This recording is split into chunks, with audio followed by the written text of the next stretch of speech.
Good morning, good afternoon, wherever you may be in your day. Thank you for choosing my chemistry part of your day. This is part 2 on electrolytes. Last time we talked about strong electrolytes. Let's talk about the other categories, weak and non-electrolytes.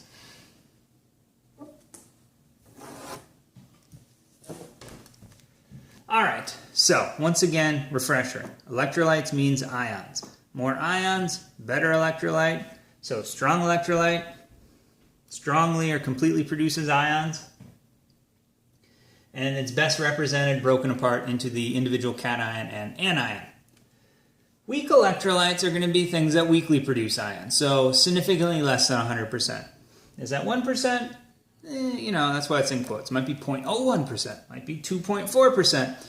But some small portion is going to be broken apart into the cation and anion. The vast majority of the weak electrolyte is going to be held together as a single entity. And as such, this differs from the strong electrolytes. When we write this out for the chemistry of what's happening in solution, the most likely and the best way to represent a weak electrolyte is stuck together as its component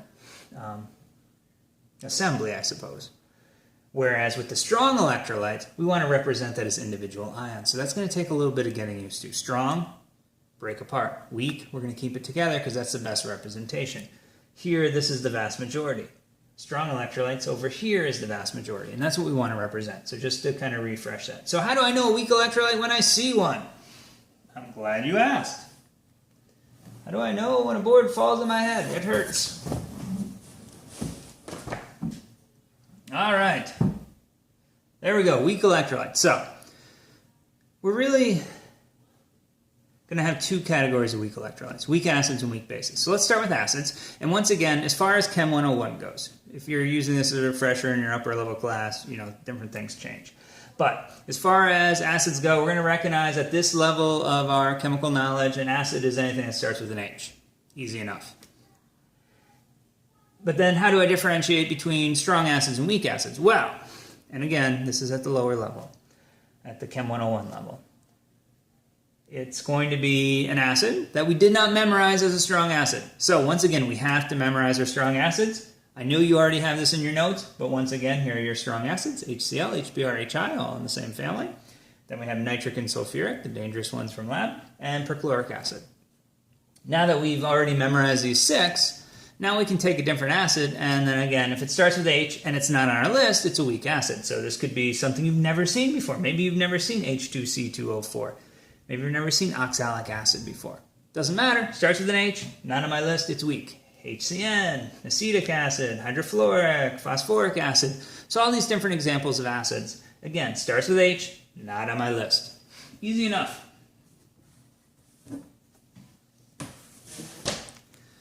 Weak bases. And again, I'm going to put this little caveat up here because I know this isn't 100% chemically correct. But we got to start somewhere before we build our knowledge. So, weak bases as far as Chem 101 goes is something that starts with nitrogen and has 3 things attached.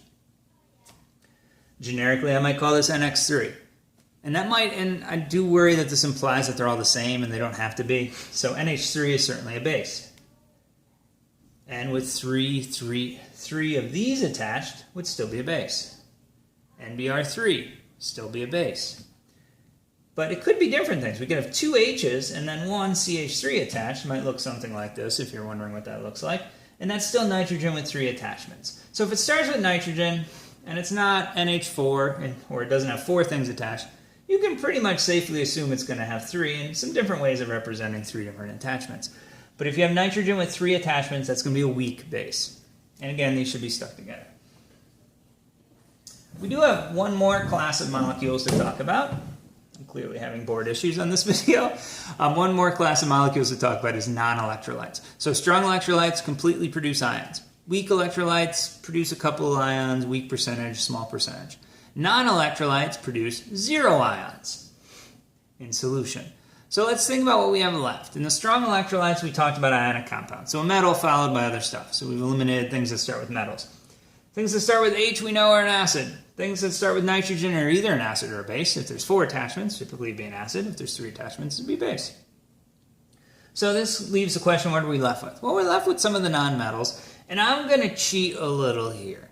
Because things like some of the sulfur compounds And some of these other nonmetal compounds actually are either weakly acidic or weakly basic, depending on the compound that you're looking at. Typically weakly basic. And it's way beyond the scope of a general chemistry class. So what we're really left with the non-electrolytes are things that start with carbon. So we're talking about like sugars, alcohols, things like that. And that'll be the example for this class. And again, I know I'm leaving off some elements, and we do this all the time, right? We don't talk about the lanthanides and actinides.